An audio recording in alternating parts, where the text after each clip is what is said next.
But before Ashish starts, may I request Siddharth ji and Nalini ji to please also come on the dais. Arvind, and that's why we thought we'll call you. We welcome Jyotiraditya ji with us. Thank you very much for coming, sir. Ashish Chaturvedi from his town, Gwalior. Please come.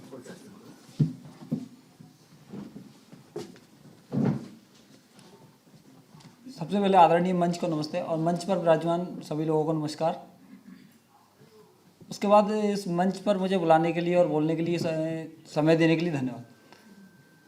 मैं अपनी बात को शुरू करने से पहले ये बताना चाहूँगा, व्यापम न कि शिक्षा में भ्रष्टाचार के साथ आम आदमी की मूलभूत आवश्यकताओं पर कब्जा करने का भ्रष्टाचार है। शिक्षा के साथ स्वास्थ्य में किया गया भ्रष्टाचार और रोजगार में किया गया भ्रष्टाचार।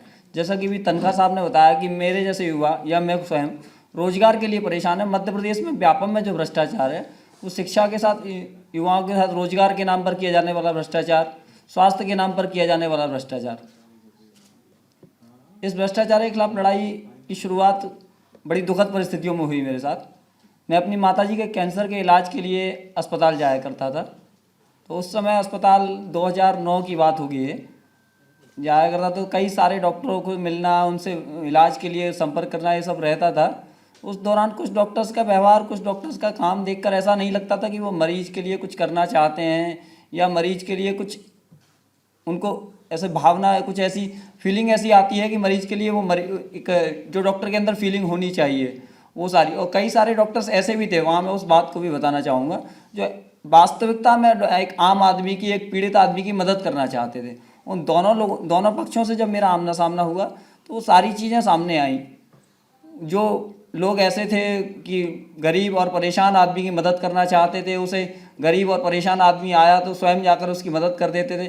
उन लोगों ने जब एक परेशानी बताई कि मेडिकल प्रोफेशन में इस प्रकार की असमानता का एक कारण ऐसा है कि कई सारे लोग ऐसे हैं जो पैसे के बल पर मेडिकल प्रोफेशन में आ रहे हैं, पर कैसे आ रहे हैं, क्यों आ रहे हैं, कहाँ से आ रहे हैं, इस प्रकार की उन्हें जानकारी नहीं थी, क्योंकि उनका एक रास्ता अलग था। बहुत बहुत धन्यवाद, बहुत बहुत धन्यवाद। वो एक काफ़ी जोक्स आ रहे हैं साहब उसमें। एक श्रीमान ने पूछा आप कौन, तो उसने कहा मैं यमराज। तो क्या आप कौन, तो कि मैं शिवराज। उसने कहा गुरुदेव मैं आपके चरण स्पर्श करता हूँ। तो यमराज भी उनके चरण स्पर्श कर रहा है श्रीमान, डोंट वरी। तो अब मैं आशीष चतुर्वेदी को सम्मान के लिए हमारे अध्यक्ष महोदय विवेक तनखा साहब से कहूँगा कि शॉल अर्पण करें और फ्लावर्स दें। और ट्रॉफी के लिए हमारे बीच में the legend of law mister Kapil Sibal is with us. Kapil Sibal साहब ने ही took the fight to the end, and Kapil Sibal साहब please come and give him a golden trophy on behalf of Madhya Pradesh foundation. This is Madhya Pradesh honour, Madhya Pradesh Foundation honors his courage. Thank you, Ashish. Now our next speaker is the well-known face of television from the days of Aakhan Dekhi, or the film she made, that how the booths are captured in Bihar, and the legend of Indian television, that is Nalini Singh.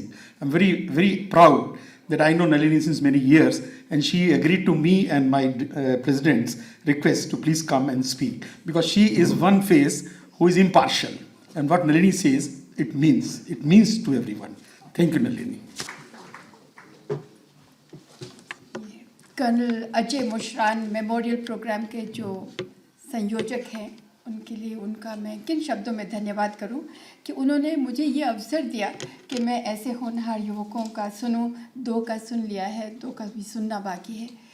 इनके पास जो detail है व्यापम की, वो मेरे पास तो कतई नहीं है। मुझे लगता है कि आप जो यहाँ पर दर्शक कहने की आदत है, जो यहाँ पर विद्यमान है, उनके पास भी शायद उतनी डिटेल ना हो, इसलिए मैं व्यापम के बारे में कुछ नहीं कहना चाहती। हम इनके लिए इंतज़ार करेंगे।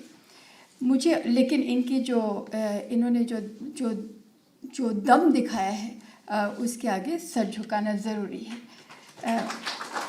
मैं आपसे कहना ये चाहती हूँ, सिर्फ 3 पॉइंट मैं कहना चाहूँगी कि ये देश है रहस्यमयी मौतों का।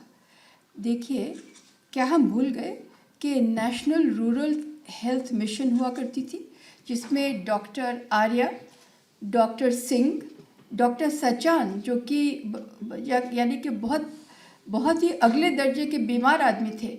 जेल में उन्होंने अपनी बेल्ट निकाल करके सिक्चर से खुदकुशी की थी, तथाकथित।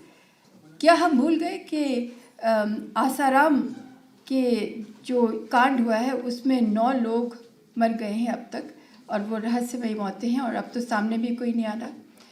व्यापम में 45 मिस्ट्री डेथ्स हुई हैं, और थोड़ा सा आप मुझे क्षमा करेंगे, मैं कहूँगी कि जिस तरह से यहाँ पर ई गायब है मिस्ट्री में, तो उसी तरह उतना ही गायब हो जाता है सबूत सारे कि हुआ क्या।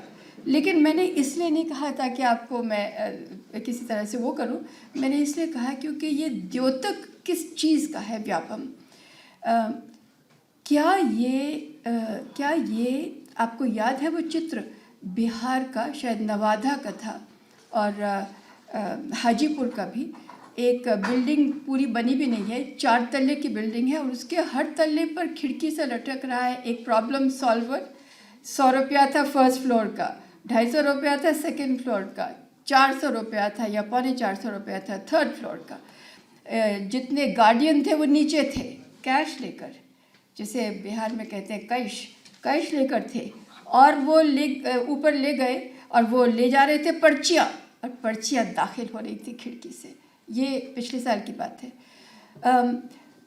क्या वो जो डॉक्टर बने पिछले साल, जो प्री मेडिकल टेस्ट जिन्होंने पास किया बिहार में, क्या वो सक्षम सिद्ध होंगे आगे चल के? क्या मैं 1991 या 92 में मैं आपको थोड़े से छोटे से इंस्टेंसेस दे दूँ। एक था कि बिहार में ही मेरे एक रिश्तेदार थे, तो वो प्रोफेसर थे किसी कॉलेज में, और उनको मैंने कहा था कि मुझे यहाँ पर तरह चीटिंग दिखा दीजिए। तो उन्होंने कहा था फलां फ़्लाइट से आ जाइए, फ़्लाइट थोड़ी लेट हो गई। बड़े घबराए हुए थे कि देखिए चीटिंग तो ख़त्म ही हो जाएगा जब तक आप आएंगी। तो किसी तरह कैमरा उमरा धकेला अंदर, कुछ शॉट्स आ गए, लेकिन मैं बड़ी सेटिस्फाइड नहीं थी कि बताइए ये कोई बात बनती है। चीटिंग का तो प्रॉपरली होना चाहिए ना, एकदम से सबूत होना चाहिए। तो जबकि वो उन्होंने कहा कि मैंने कहा कि भैया ये तो, फिर उन्होंने कहा आपकी फ़्लाइट हो गई, फिर आप आए नहीं टाइम पर। जब बातें कर रही थी तो एक लड़का, उसने कहा मैडम चीटिंग देखनी है आपको? मैंने कहा कि हाँ मुझे देखनी है, और इंटरव्यू दे दो। अब ये अगर चीज़ हाथ से निकल गई, कम से कम इंटरव्यू दे। उन्होंने कहा काहे इंटरव्यू, ये लिए पर्चियाँ। तो पर्चियों पर जो पर्चियाँ अंदर जा रही थी, अभी 5 बज चुके थे, तो ये हम 5:45 की बात कर रहे थे, ये चल रही थी पर्चियों का सिलसिला। तो अच्छा शॉट मिल गया। अब आए दिग्विजय सिंह जी पर। उसी दौरान ये एक प्रोग्राम मैं किया करती थी, सीरीज़ थी हेलो ज़िंदगी, तब केवल दूरदर्शन होता था, तो इसलिए ज़रा उसको देखते भी थे प्रोग्राम को। और दिग्विजय जी, एक पुरानी बात याद आती है, कुछ और ज़माना कहता है, कुछ और है ज़िद मेरे दिल की, मैं बात ज़माने की मानूं या बात सुनूं अपने दिल की।